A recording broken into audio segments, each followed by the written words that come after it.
안녕하세요. 김충만 목사입니다. 오늘은 사도행전 4장 1절에서 12절 말씀을 통해 은혜를 나누고자 합니다. 사도들이 백성에게 말할 때에 제사장들과 성전 맡은 자와 사두개인들이 이르러 예수 안에 죽은 자의 부활이 있다고 백성 가르치고 전함을 싫어하여 그들을 잡음에 날이 이미 저물었으므로 이튿날까지 가두었으나 말씀을 들은 사람 중에 믿는 자가 많으니 남자의 수가 약 5천이나 되었더라. 이튿날 관리들과 장로들과 서기관들이 예루살렘에 모였는데 대제사장 안나스와 가야바와 요한과 알렉산더와 및 대제사장의 문중이 다 참여하여 사도들을 가운데에 세우고 묻되 너희가 무슨 권세와 누구의 이름으로 이 일을 행하였느냐. 이에 베드로가 성령이 충만하여 이르되 백성의 관리들과 장로들아, 만일 병자에게 행한 착한 일에 대하여 이 사람이 어떻게 구원을 받았느냐고 오늘 우리에게 질문한다면 너희와 모든 이스라엘 백성들은 알라.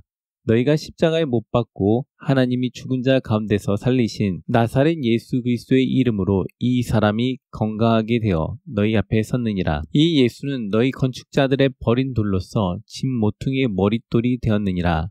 다른 이로서는 구원을 받을 수 없나니 천하 사람 중에 구원을 받을 만한 다른 이름을 우리에게 주신 일이 없음이라 하였더라. 1절 사도들이 백성에게 말할 때 제사장들과 성전 맡은 자와 사두개인들이 이르러 오후 3시쯤 안진뱅이가 기적을 통해서 일어났습니다. 그리고 수많은 사람들이 솔로몬의 행각에 모여서 베드로의 설교를 듣고 있었습니다. 그리고 이 소문을 듣고 제사장들과 성전 맡은 자들과 사두개인들이 왔습니다. 제사장들과 성전 맡은 자들과 사두개인들은 주로 제사장들과 관련이 있는 집안 사람들인데 사두개인들은 주로 모세의 오경만 인정하고 그 이후의 성경에 대해서 인정하지 않았습니다. 이들은 제사를 통해서 예배하는 것만 강조하고 부활에 대해서 인정하지 않았습니다. 그래서 그들은 이 땅에서 잘 살고 행복한 것은 자신들이 잘하고 잘했기 때문에 잘 먹고 잘 산다, 이런 생각이 있습니다. 예를 들면 한 목회자가 열심히 신앙생활을 해서 교회가 점점점 커지더니 체계화를 가지게 되고 그러면서 그 자자손손 대대로 그 교회를 운영하고 그 교회가 더욱더 조직적으로 대형화된다고 한번 생각을 해보십시오. 근데 그 교회 예배당에 어떤 사람이 와서 기적을 통해서 역사를 했는데 그것 때문에 사람들이 모여서 말을 듣고 있는 거죠. 근데 그 말인즉슨 예수가 하나님이고 죽은 자가 부활한다.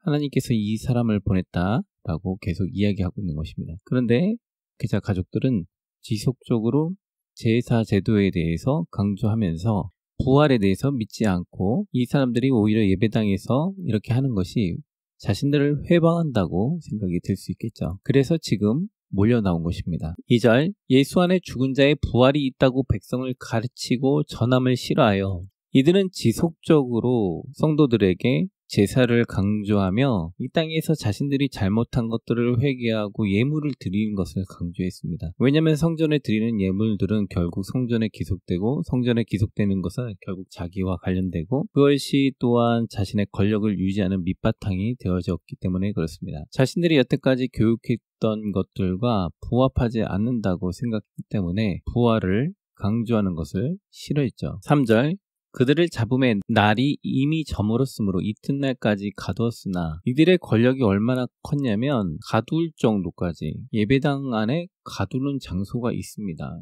그리고 그들을 가두어서 다음날까지 가두고 있는 모습을 볼 수가 있는 것이죠. 권력에 대한 사모함, 권력에 대한 동화, 권력에 대한 집착들, 이런 면모들을 볼 수가 있는 것이죠. 오후 3시에 와서 6시쯤 이제 보통 해가 지니까 이들을 어떻게 할 수가 없으니까 우선 예배당 안에 전반적으로 떠있는 분위기들을 가라앉히고자 이들을 가두고 시간을 보내기로 하는 것이죠.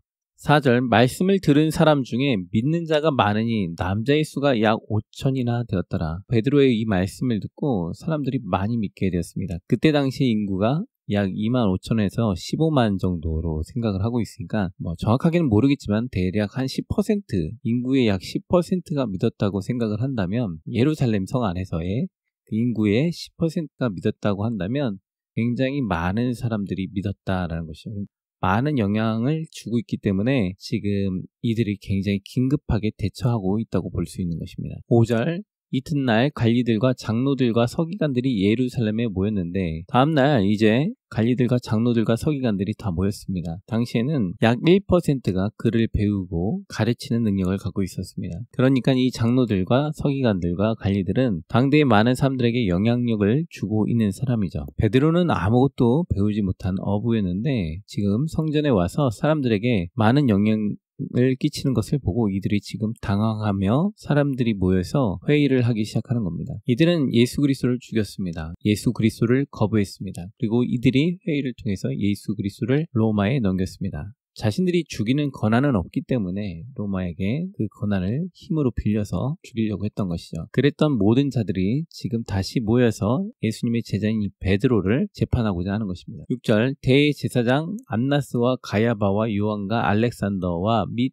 대제사장의 문중이 다 참여하여 대제사장의 문중들이 다 모여서 다 같이 예수 그리스도를 죽였던 그 모든 사람들이 이제 모여서 예수님은 사라졌지만 그의 제자들이 똑같은 기적들, 똑같은 이적들이 일어나는 것을 보고 당황하겠죠. 수장을 죽이면 이 일이 끝날 줄 알았는데 수장을 죽였는데도 불구하고 수장이 부활함으로 제자들이 말씀을 선포하고 다니는 것을 통해서 이들은 매우 당황하고 놀랐을 것입니다. 7절 사도들을 가운데 세우고 묻되 너희가 무슨 권세와 누구의 이름으로 이 일을 행하였느냐. 자신들이 의지하는 것은 돈과 권력입니다. 이 돈과 권력을 의지하기 위해 자신들에게 모여있는 군중들이 떠나가면 안 되겠죠. 지속적으로 예배를 드리며 자신들에게 돈과 권력을 재물을 헌금으로 내길 원하였고 그것을 통해서 자신들의 지위와 권력이 자기에게 모이길 원했을 것입니다. 그런데 베드로라는 사람이 나타나 다시 군중들을 모으고 있고 그들의 마음이 나뉘어지는 모습들을 보면서 매우 당황했을 것입니다. 이들은 제사장으로서 하나님을 의지하고 하나님의 능력과 하나님의 역사로 성전을 운영하였던 것이 아니라 어느새 돈과 권력에 의지하여 자신들의 뜻대로 자기의 생각대로 이것이 하나님의 법이다. 이 관습대로 예배를 드려라 라고 하며 사람들에게 가르쳤다면 이제 베드로는 그것이 아니라 부활이시고 생명이신 예수 그리스도를 믿음으로 구원을 받으라 라는 것이죠. 많은 사람들은 제사를 끊임없이 드림으로 자신의 문제를 해결하려고 하였는데 예수 그리스도를 믿음으로 죄의 사함을 받고 구원함을 받으라. 이것은 이 제사장들에 대한 큰 도전과 아픔이었을 것입니다. 그래서 이들은 베드로에게 무슨 권세와 무슨 능력을 너에게 준 자가 누구냐. 난 대제사장이다. 하나님이 나에게 주었다. 이것을 우리 자손들에게 대대로 주었다 라고 말을 하고 있지만 주신 자의 뜻대로 살지 아니하고 있는 대제사장과 하나님께서 임명하셔서 대제사장의 가문은 아니지만 주의 말씀대로 자신의 인생을 헌신하며 살아가는 베드로라는 이 사람을 통해서 역사하시는 이 모습을 통해서 보면 주님 앞에서 자신의 직분을 주의 영광을 위해 지키고 있는 자가 누구인지 보게 됩니다. 8절 이에 베드로가 성령이 충만하여 이르되 백성의 관리들과 장로들아 만일 병자의 착한 일에 대하여 이 사람이 어떻게 구원을 받았느냐고 오늘 우리에게 질문한다면 너희와 모든 이스라엘 백성들은 알라 너희가 십자가에 못 박고 하나님이 죽은 자 가운데서 살리신 나사렛 예수 그리스도의 이름으로 이 사람이 건강하게 되어 너희 앞에 섰느니라. 대제사장이라는 사람은 하나님께서 임명하셨다라고 하지만 그들이 하는 것은 예배당 안에서 장사하며 세금을 받는 것과 재물을 받아 자신들의 배를 불리는 것이었습니다. 가난한 자와 사회적 문제를 해결하여 약자를 돕는 것이 아니라 그 권력을 이용하여 자신들의 부와 명예를 누리고 유지하는 데 힘썼던 사람들입니다. 그런데 예수 그리스도께서 임명하신 베드로는 자신에게 주신 은사와 은혜를 통하여 약자를 회복하고 그들을 치유하며 그들을 예수 그리스도의 이름 앞으로 데리고 간 것입니다. 오늘날 한국교회 성도들이, 한국교회 목회자들이 어떻게 살아야 하냐면 자신을 부르신 하나님의 부름에 응답하여 그 부르심에 맞게 자신의 목숨을 걸고 생명을 다하고 마음을 다하고 뜻을 다하여 주 하나님을 사랑하면서 주님의 영광을 위해 자신의 인생을 헌신하다가 주님께 가야 되는 것입니다. 제사장들처럼 하나님께서 주신 직분들과 직위와 권력들을 오직 자기의 권력 체계와 자신들의 안전함을 위하여 유지하기 위한 방법으로 수단과 방법을 위해 사용한다면 그들은 결국 하나님이 주신 직분을 망각하고 자신의 뜻대로 살게 되는 것입니다.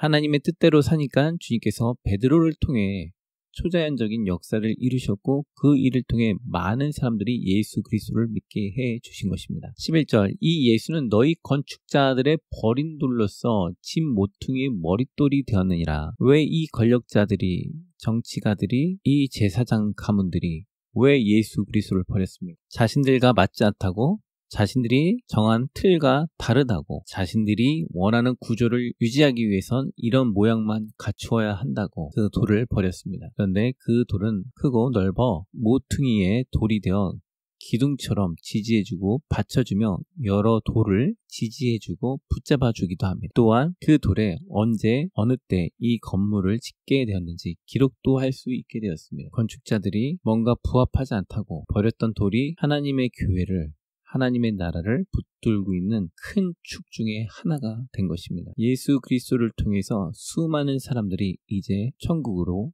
들어가게 됐습니다. 예수 그리스도를 통해서 많은 이들이 구원을 얻게 되었습니다. 왜냐하면 12절에 다른 이로서는 구원을 받을 수 없나니 천하 사람 중에 구원을 받을 만한 다른 이름을 우리에게 주신 일이 없음이라 하였더라.